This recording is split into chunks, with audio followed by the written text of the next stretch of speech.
Hey, what if I told y'all that a lot of successful people in the world suffer from feeling like a fraud? Yes, that's true. Welcome to the world of imposter syndrome. First of all, the definition. Imposter.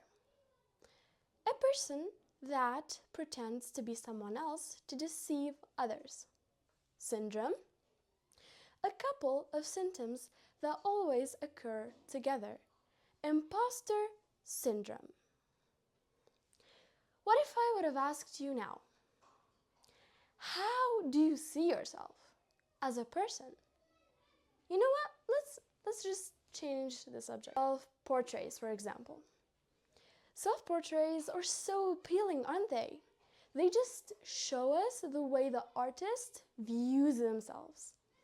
As an example, Picasso in his blue period. In his depression, he viewed himself as a victim to a cruel, to a dark world. So that became the world he lived in. And like they always say, if you don't feel like you deserve nice things, you'll subconsciously make sure you'll never get them. And if you feel like a fraud, you'll 100% be perceived as one by people and by yourself. And there's only one thing that I can assure when it comes to imposter syndrome as someone that suffered from imposter syndrome myself. Imposter syndrome is something common. A lot of people say that only successful people have imposter syndrome, which is not true at all. It actually is pretty common.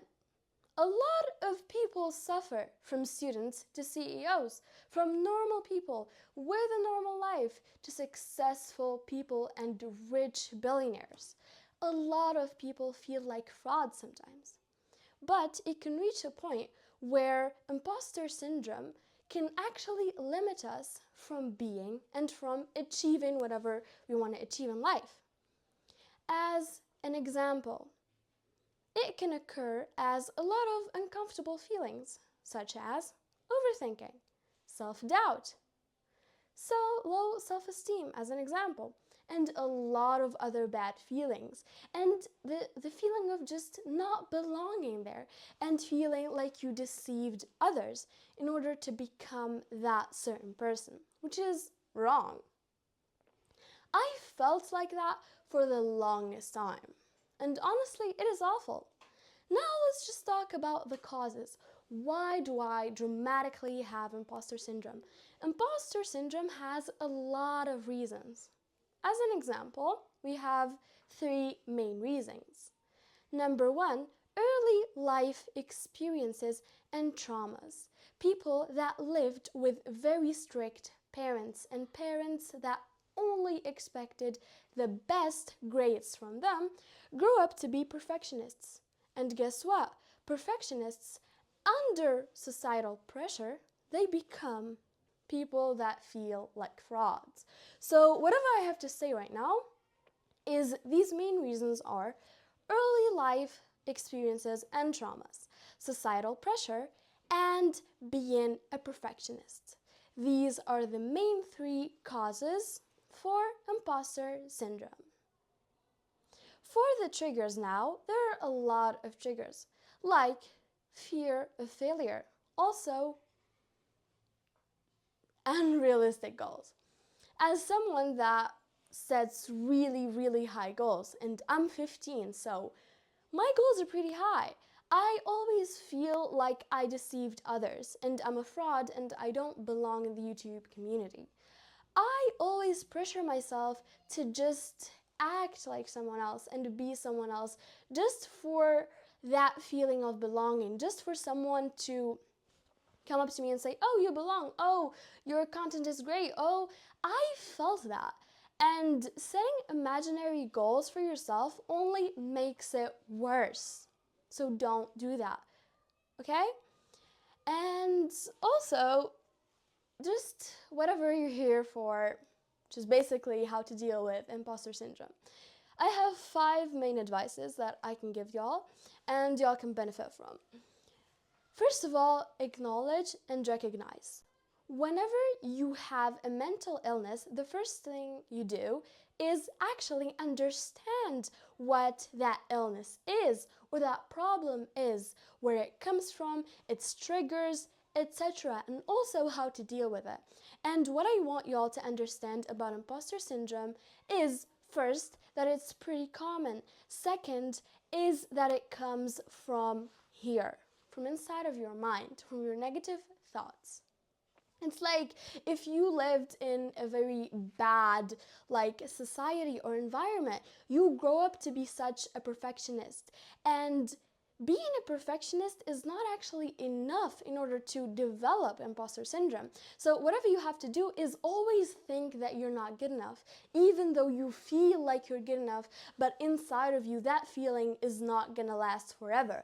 Like if tomorrow someone's better than me, then I am not good enough and I will never be good enough. And trust me, there are a lot of people better than you, but that's okay. Second thing, set realistic goals that you can achieve. As an example, you have an unrealistic goal. Break it into little small achievable tasks daily.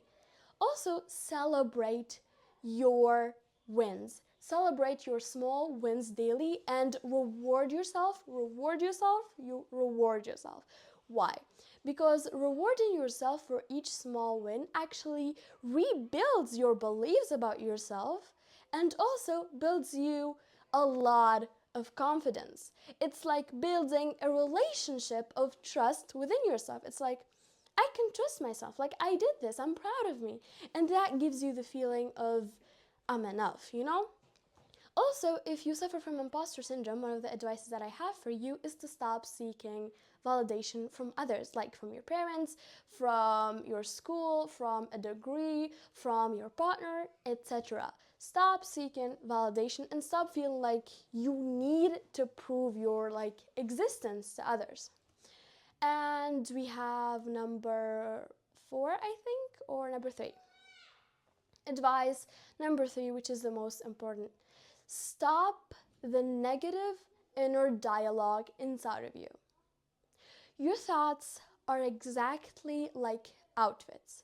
You have to pick each one precisely, which one to wear, and eventually which one you become. So if you always think that you're good enough, you'll become not good enough inside of your head.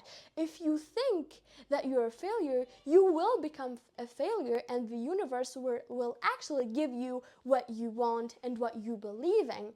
It's just basic law of attraction, you know? So you have to pick your thoughts. And whenever you get that feeling of like, I'm a fraud, I'm not good enough, I'm never gonna be good enough, always try to fight those thoughts. Always try to be like, no, I'm good enough. And number 4, daily affirmations.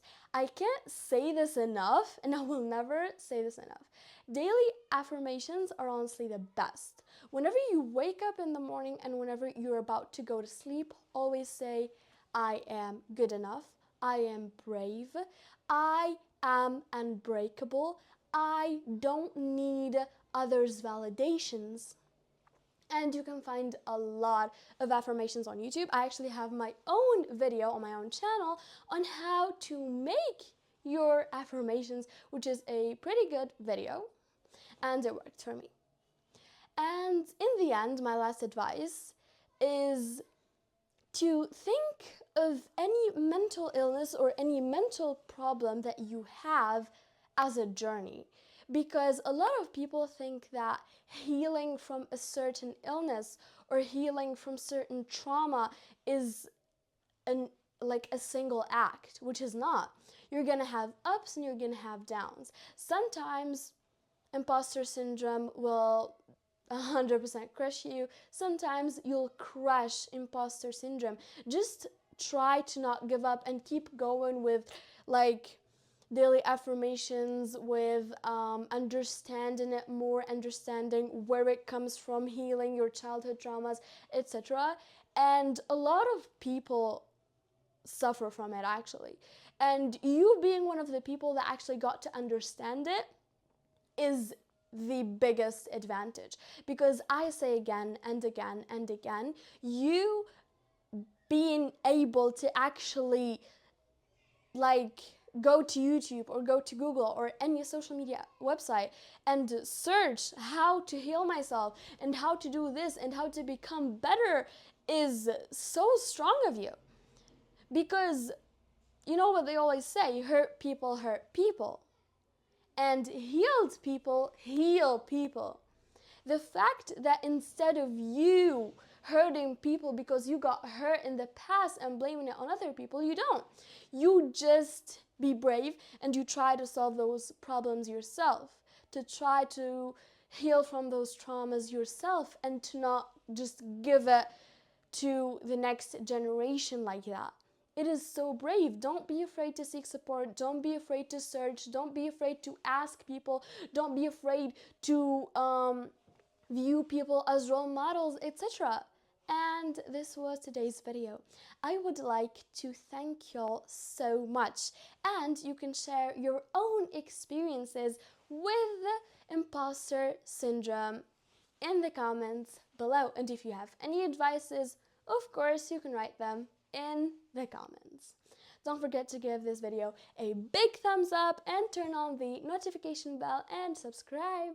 See ya. Be you, be human.